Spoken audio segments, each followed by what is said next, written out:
What's up guys, Sal here. So due to the ongoing crisis in the world right now, a lot of people were wondering whether or not Samsung would delay the launch of the Galaxy Note 20 as well as the Galaxy Fold 2. But it looks like at Samsung, everything seems to be going according to plans. South Korean publication The Korea Herald reports that the launch of the Galaxy Note 20 and the Fold 2 in August is not affected. The pandemic will not lead Samsung to postpone the Unpacked event in August. But that doesn't mean that it will be a real on-site event. Holding a physical event with thousands of attendees seems unlikely, so measures like an online event are surprisingly being considered. But nothing is etched in stone right now, which means some sort of delay could come into play in the end. With the Far Eastern countries entering a national lockdown on April 1st until further notice, Samsung may be forced to postpone the actual release of the Note 20 and Fold 2 even if their August announcement remain on schedule. So there are still many question marks. Since the situation is quite worse in the United States,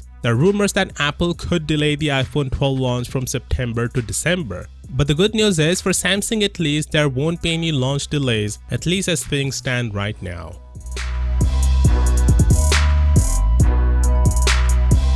So at the moment, foldable smartphones are really expensive. Samsung's Galaxy Fold, which was one of the first foldable phones to come out in 2019, had a starting price of $1,980, which kept a lot of people away. But it looks like the second generation of the Fold, the Galaxy Fold 2, might be a little more affordable, or I might say will be a little less expensive. Sam Mobile is reporting that Samsung will introduce a 256GB variant of the Fold 2 in order to cut the cost. So this would leave the Fold 2 at a lower starting price point than the original Fold. The Galaxy Fold started at 512GB of memory, which likely contributed to its $2,000 price tag, and reducing that in half would likely result in a lower cost. This is great news considering how expensive current foldable phones are. Reducing the storage in half to 256GB probably wouldn't be a huge deal for many buyers. After all, many smartphones out there top at 256GB storage, so the majority of people certainly won't feel limited.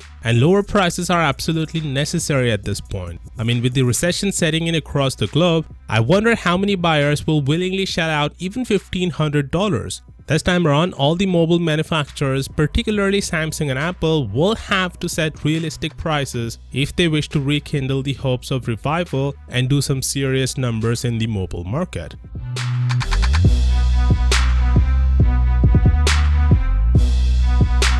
So the Galaxy Tab S20 is going to be the new flagship tablet from Samsung that's going to succeed the Galaxy Tab S6. Even though the name isn't official yet, but seeing as how Samsung has changed the branding for its flagship devices this year, there's also a good chance that it may end up being called the Galaxy Tab S20. Anyway, we have some details about this new tablet courtesy of Sam Mobile. Apparently, Samsung will offer two variants, and these are going to be the display sizes. It's great to see that Samsung has finally considered increasing the display sizes. Customers have long been asking for it. Even though the 10.5-inch display on the Tab S6 is great, but it's not as big as the iPad Pro's 12.9-inch display, so people will surely appreciate the increase in sizes. Of course, that being said, do let me know your thoughts down in the comments, and as always, I'll see you tomorrow.